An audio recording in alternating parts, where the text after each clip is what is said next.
ಪಾಕಿಸ್ತಾನದ ಜೊತೆಗಿನ ಸಂಘರ್ಷದಲ್ಲಿ ಭಾರತದ ಎಷ್ಟು ಯುದ್ಧ ವಿಮಾನಗಳು ನಷ್ಟ ಆದವು? ಲೋಕಸಭೆಯಲ್ಲಿ ವಿರೋಧ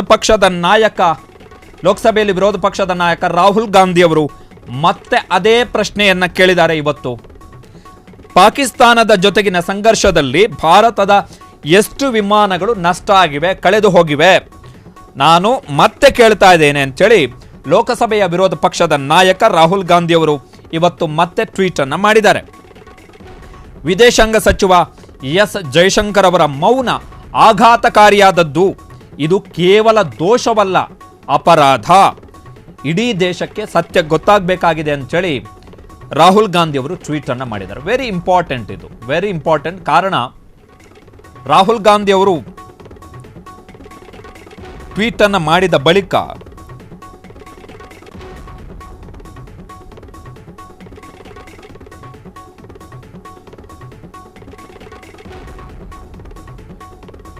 ವೆರಿ ಇಂಪಾರ್ಟೆಂಟ್ ಇದು. ಕಾರಣ ಏನು ಅಂತ ಹೇಳಿದ್ರೆ, ರಾಹುಲ್ ಗಾಂಧಿ ಅವರು ಕೆಲ ದಿನಗಳ ಹಿಂದೆಯಷ್ಟೇ ಎಸ್ ಜೈಶಂಕರ್ ಅವರು ವಿದೇಶಾಂಗ ಸಚಿವರ ಒಂದು ಬೈಟನ್ನು ತಮ್ಮ ಟ್ವಿಟರ್ ಖಾತೆಯಲ್ಲಿ ಹಾಕಿ ಸರ್ಕಾರಕ್ಕೆ ಪ್ರಶ್ನೆಯನ್ನು ಕೇಳಿದರು.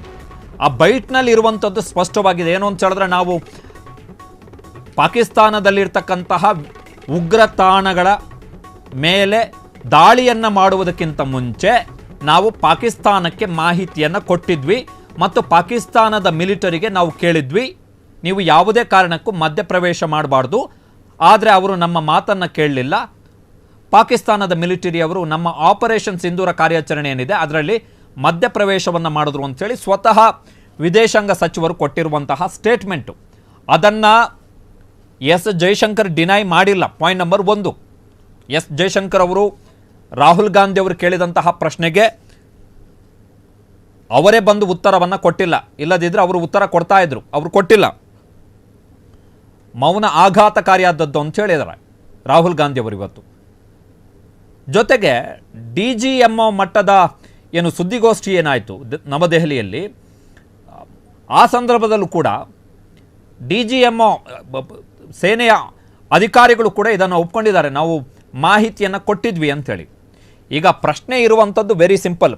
ಪವನ್ ಖೇರಾ, ಕಾಂಗ್ರೆಸ್ನ ಪ್ರಮುಖ ನಾಯಕ, ಅವರು ಕೂಡ ಒಂದು ಪ್ರಶ್ನೆಯನ್ನು ಕೇಳಿದ್ದಾರೆ. ಏನು ಅಂತ ಹೇಳಿದ್ರೆ, ಪಾಕಿಸ್ತಾನಕ್ಕೆ ಆಪರೇಷನ್ ಸಿಂಧೂರಕ್ಕೂ ಮೊದಲು, ಕಾರಣ ಏನು ಅಂತ ಹೇಳಿದ್ರೆ, ವಿದೇಶಾಂಗ ಸಚಿವರ ಬೈಟ್ನಲ್ಲಿ ಇರ್ತಕ್ಕಂಥ ವೆರಿ ಕೋರ್ ಪಾಯಿಂಟ್ ಏನು ಅಂತ ಹೇಳಿದ್ರೆ, ನಾವು ಟೆರರಿಸ್ಟ್ ಉಗ್ರಗಾಮಿಗಳ ತಾಣಗಳ ಮೇಲೆ ದಾಳಿಯನ್ನು ಮಾಡುವುದಕ್ಕಿಂತ ಮುಂಚೆ ಅಂತ ಹೇಳಿದ್ದಾರೆ.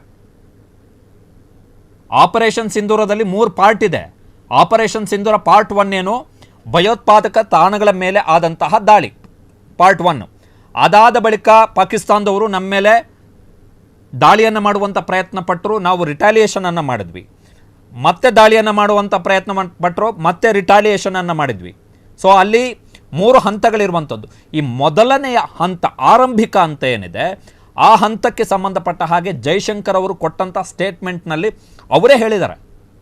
ಅದನ್ನು ಅವರ ಬೈಟನ್ನು ತಿರುಚುವಂತಹ ಅವಶ್ಯಕತೆ ಏನಿಲ್ಲ. ಅವರ ಬೈಟನ್ನು ಕರೆಕ್ಟಾಗಿ ಕೇಳಿದ್ರೆ ಸ್ಪಷ್ಟವಾಗಿ ಗೊತ್ತಾಗುತ್ತೆ.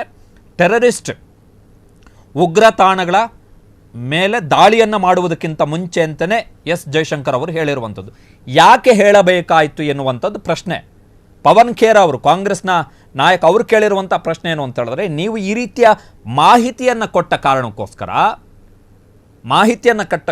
ಕಾರಣಕ್ಕೋಸ್ಕರ ಲಷ್ಕರ್ ಇ ತೊಯ್ಬಾದ ಹಫೀಜ್ ಸಯೀದ್ ಮತ್ತು ಜೈಷ್ ಇ ಮೊಹಮ್ಮದ್ನ ಮಸೂದ್ ಅಜರ್ ಬಚಾವಾದ್ರು.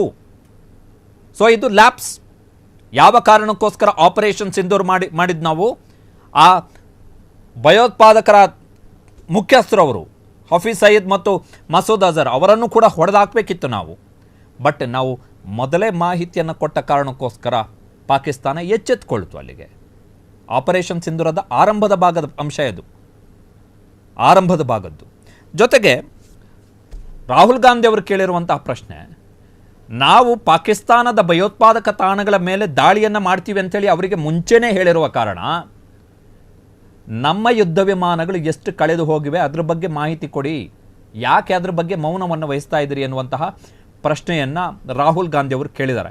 ಪ್ರಾಬ್ಲಮ್ ಏನಾಗ್ತಿದೆ ಈ ಸರ್ಕಾರದಲ್ಲಿ ಅಂತ ಹೇಳಿದ್ರೆ, ಈ ಸರ್ಕಾರಕ್ಕೆ ಪ್ರಶ್ನೆ ಕೇಳುವಂಥವರನ್ನು ಅರೆಸ್ಟ್ ಮಾಡಿ ಜೈಲಿಗೆ ಹಾಕಿ ಅವರಿಗೆ ದೇಶದ್ರೋಹಿಗಳ ಪಟ್ಟವನ್ನು ಕಟ್ಟಿ ಅವ್ರ ಮೇಲೆ FIRಗಳನ್ನು ಹಾಕಿ ಅವರನ್ನು ಟಾರ್ಗೆಟ್ ಮಾಡಲಾಗ್ತಿದೆಯೇ ಹೊರತು ಸರ್ಕಾರ ತನಗೆ ಕೇಳಲಾಗ್ತಿರುವಂತಹ ಪ್ರಶ್ನೆಗೆ ಮೋದಿ ಸರ್ಕಾರ ಉತ್ತರವನ್ನು ಕೊಡುವಂತಹ ಪ್ರಯತ್ನವನ್ನು ಮಾಡ್ತಾ ಇಲ್ಲ, ಅದಂತೂ ಸ್ಪಷ್ಟ. ಸೊ ರಾಹುಲ್ ಗಾಂಧಿಯವರು ಸತತ 2ನೆಯ ಬಾರಿ ಈ ಪ್ರಶ್ನೆಯನ್ನು ಕೇಳಿರುವಂಥದ್ದು. ಬಹುಶಃ ಈ ಬಾರಿಯ ಮುಂಗಾರು ಅಧಿವೇಶನ ಏನಿದೆ, ಆ ಮುಂಗಾರು ಅಧಿವೇಶನದ ಸಂದರ್ಭದಲ್ಲಿ ಜೈಶಂಕರ್ ಅವರ ಹೇಳಿಕೆ ಪ್ರಧಾನಮಂತ್ರಿ ನರೇಂದ್ರ ಮೋದಿಯವರ ಸರ್ಕಾರವನ್ನು ಅತ್ಯಂತ ದೊಡ್ಡ ಮಟ್ಟದಲ್ಲಿ ಮುಜುಗರಕ್ಕೆ ತಂದು ನಿಲ್ಲಿಸಬಹುದು.